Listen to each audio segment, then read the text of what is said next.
السلام عليكم ورحمة الله وبركاته. دمان ardayda kusoo dhawow casharkii afraad qaybtiisa labaad ama unitkiisa labaad oo aynu ku baranaynay move tool waxaan ku baranaynaa qaybtan waxaanu sharaxaad guud ka bixinaynaa move tool qaabku u shaqeeyo. inta badan dadku markay computer isticmaalayaan ama folders ka shaqeeyaan ama document ka shaqeeyaan waxay rabaan ha isticmaalaan ama xataa in Google-ka iyo platformada internet-ka ha isticmaalaan waxay adeegsadaan mouse-kaas cursor-kaas ayaa la adeegsadaa oo wax kasta maamula. sidoo kale move tool wuxuu u taagan yahay position-ka cursor-ka ayuu la shaqeeyaa. Photoshop-na wuxuu u taagan yahay position-ka oo computer-ku u joogo mouse-ka oo cursor-kaas uu shaqadu qabtaa. maadaama shay walba oo meeshan ama la keenayo ama wax laga bedelayo inta badan asaga la adeegsado shaqada guud oo Photoshop waxa qabta waa move tool. tusaale inta file halkan ka muuqata dhammaantood mid walba waa u furaya shaqada aad u baahan tahay waad ka soo qaban kartaa. sidoo kale move tool ma dhaqaajiyo sawir iyo shape oo kaliya farta xataa wuu dhaqaajiyo meesha aad meel kale inta ka kaxaysid ayaad meel kale ku geynaysaa. tusaale hadda move tool baan joognaa waxaan tagaynaa tab tool markaan tagno waxaad arkaysaa in meeshan aan click siin karno. markaan halkan click siin waxaan qoraynaa sawir markaan saas u qorno waxaan bedeli karnaa farta maartay in wax ka bedeli karnaa oo geeska xataa qabato adoo move tool isticmaalaya ayaad geeska inta qabatid baa fartaas weynaysiin kartaa meesha rabtid geynaysaa.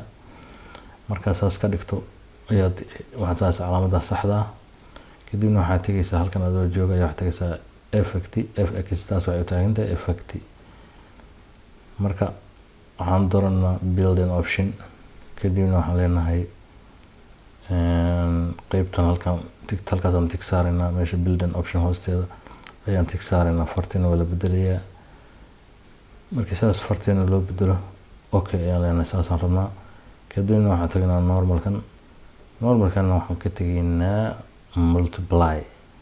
multiply waa shayada laga dhex arko oo ku tusaya shaygaas wixii ka shisheeya. marka farteeni sida ujeedid way isbedeshay. marka waxaan u yeelaynaa shadow halkan aan shadow ka dooranaa fx ta tagno shadow ayaan u yeelaynaa sida ujeedid farteeni shadow ayaa loo yeelay oo muuqaal maartay ayaa loo sameeyay. markaan saas ka dhignay farteeni ayaa xasaneynaa okay saas ayaan u deysanaynaa. farteeni hadda wataas waxay ku dhex jirtaa sawirka meesha ka muuqda iyadoo si fiican loo arko oo far qoran ah. marka shaqadan inta badan waxa ku qabanaya waa move tool. oo ujeeda hadda in suu fartaas u qurxiyay. marka waxa la dhihi karaa guud ahaan toolka koowaad oo shaqooyinka ugu badan qabta waa move tool. fartaan u dhaqaajinaya xaggu geenaya meeshuu rabo geenaya qofkan dul saaraya dul rabo meesha uu baahdo ayuu geenaya fartaas oo isaga ayaa adeegsanaysaa.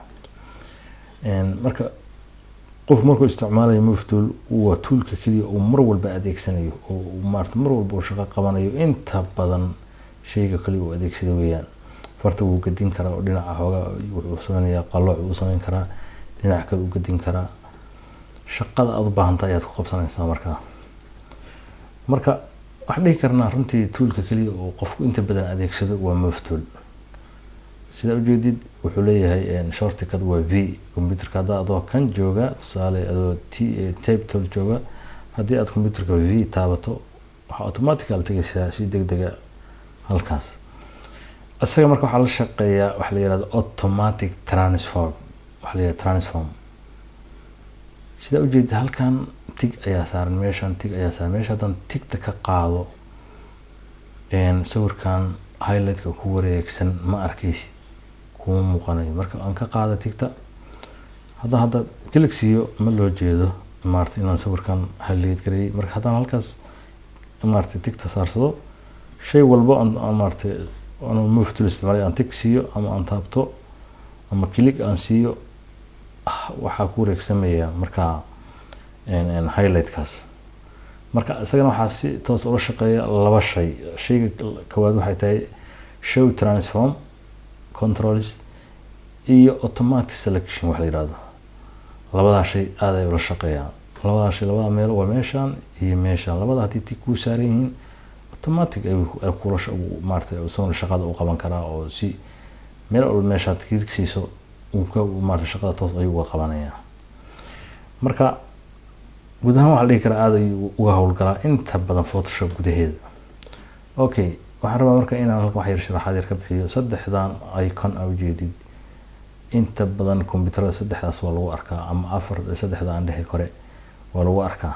Kombiyuutar qof markuu isticmaalayo markuu soo kiciyo file ama xataa platformada internetka sida Google-ka xeelad markuu soo kacsado inta badan way leeyihiin saddexda icon.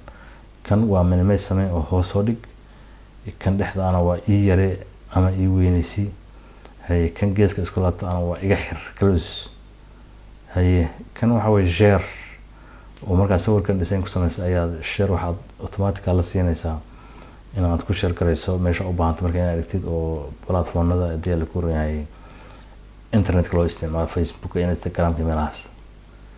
Qofka marka isticmaala Photoshop iibsado oo lacag kala baxo oo si toos ah koontada Google maxaa la yiraahdaa Adobe Creative Cloud isticmaala automatically ayuu isticmaali karaa.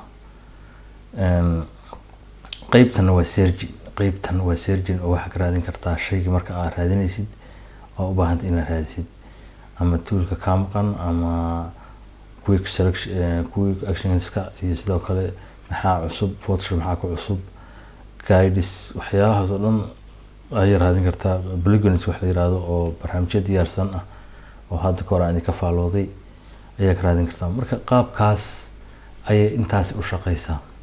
Insha Allah ta'ala harjiiniya ina casharkan ku soo koobno Move Tool casharada daman aan ku bilowno rectangle markwe toolkan la yiraahdo oo intaan qayb u qaybsama afar qaybood u qaybsama ayaan ku baran doonaa isagana si uu shaqeeyo insha Allah ta'ala hadii alla idmo hoos ayaan wadeelaa ilaa ay intaan ka dhamaynayno fahanka guud. Assalamu alaykum warahmatullahi wabarakatuh.